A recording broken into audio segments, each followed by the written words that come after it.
ओम नमो नारायण। प्यारे भक्तों, एक प्रश्न आया है कि भगवान श्री रामचंद्र जी ने जटायु का अंतिम संस्कार क्यों किया, जबकि वो तो राजा दशरथ जी के पुत्र थे। एक पिता ही, एक पुत्र ही अपने पिता का जो है अंतिम संस्कार करता है। तो जटायु का क्या ऐसा कर्म था, क्या उसका ये भाग्य था, क्या पुण्य था जिसके कारण उसे जो है रामचंद्र भगवान के दर्शन हुए और रामचंद्र भगवान द्वारा उसको जो है अग्नि दी गई।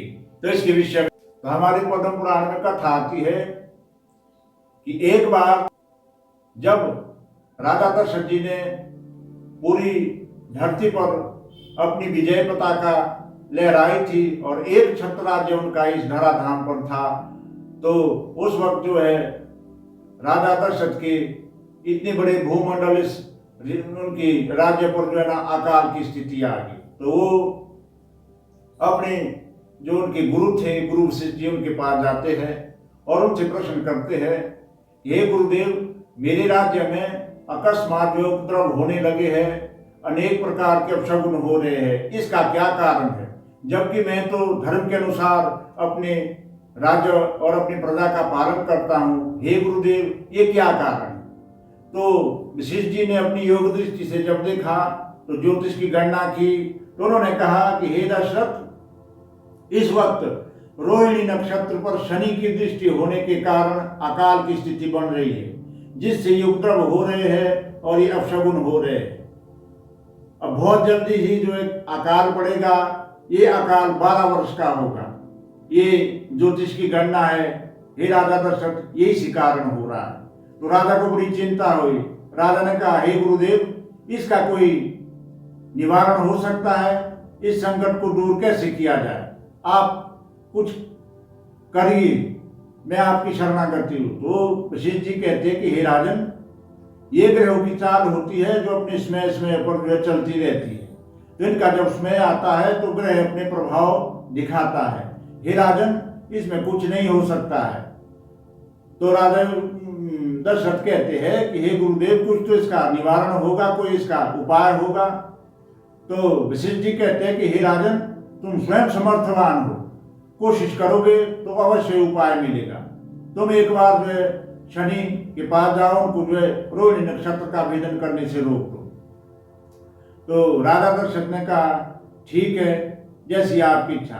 तो अपने दिव्य रथ को प्रकट करते और दिव्य रथ पर बैठ के जो है वो शनि के पास पहुंचते हैं। तो जैसे ही शनि के पास पहुंचते हैं तो उन्होंने शनि को युद्ध के लिए ललकार दिया। हे शनि महाराज, आप या तो रोहिणी नक्षत्र से अपनी दृष्टि को दूर करें, अन्यथा मैं आपके साथ युद्ध करूंगा।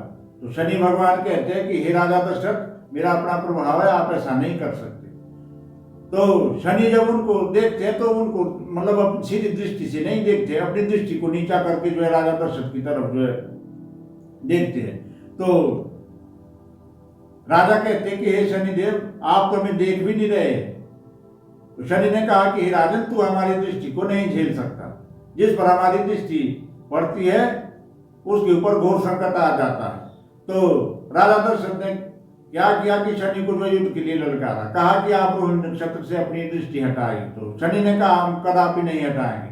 तो कहते हैं कि दोनों में बड़ा विवाद हुआ और राजा दशरथ ने अपने अस्त्र शस्त्रों का प्रयोग किया, परंतु शनि का बल इतना प्रबल था कि राजा दशरथ उनका कुछ नहीं कर पाए।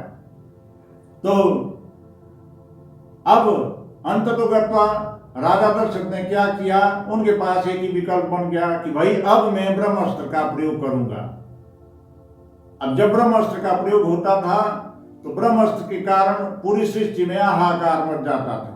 तो जैसे उन्होंने ब्रह्मास्त्र का संधान किया, शनि ने कहा कि अगर ये ब्रह्मास्त्र छोड़ देंगे तो मेरा तो अस्तित्व ही मिट जाएगा। तो उन्होंने तुरंत अपनी दृष्टि जो राजा दशरथ पर डाली। जब शनि की दृष्टि जैसे ही दशरथ पर पड़ती है तो उनका रथ घोड़े भस्म हो जाते हैं और राजा रथ से गिरकर जो है धरती की तरफ गिरते हैं। तो जैसे ही धरती की तरफ आते हैं तो बीच में जटायु जो है आकाश मार्ग में गमन कर रहे थे।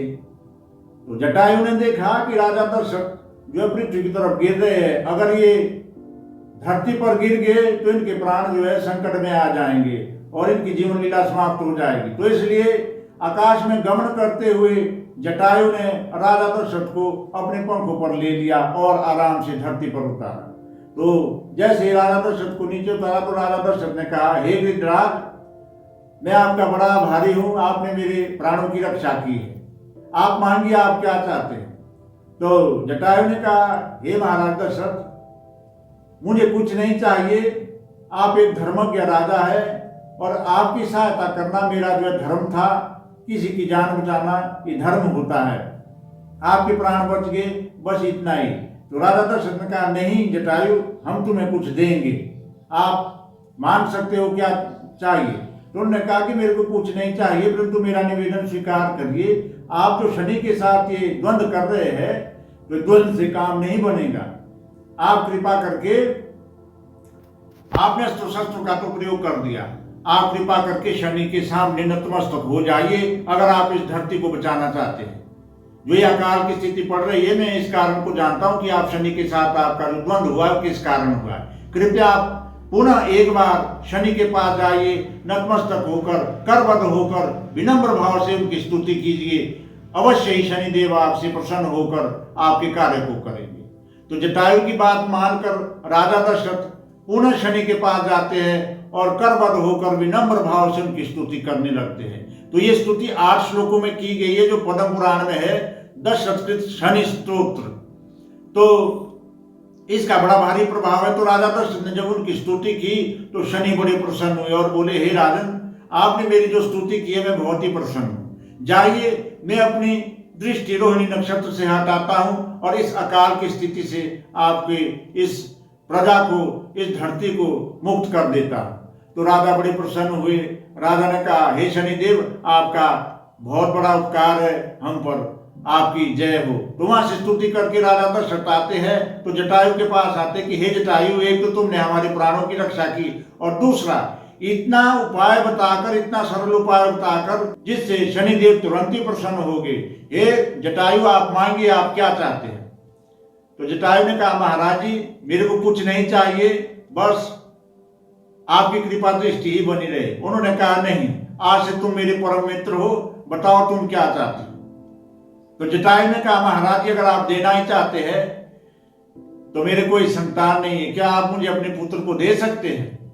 तो राजा दशरथ ने कहा कि कोई बात नहीं है, मेरे अभी तो कोई पुत्र है नहीं, अगर मेरा भविष्य में कोई पुत्र हो जाए तो प्रथम पुत्र मेरा नहीं आपका होगा।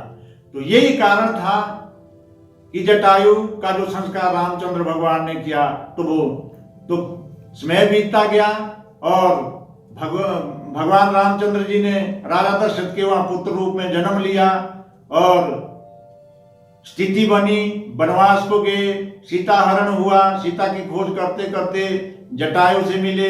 तो जटायु की वो स्थिति थी क्योंकि रावण के साथ द्वंद्व करके जटायु परास्त हो गए थे और घायल हो गए थे, ऐसी जीर्णावस्था में पड़े थे। और जब रामचंद्र जी जाते हैं तो उस टाइम जटायु को बात याद आ जाती है कि आप मेरे पुत्र के समान हो। क्यों? क्योंकि आपके पिता ने मुझे वचन दिया था।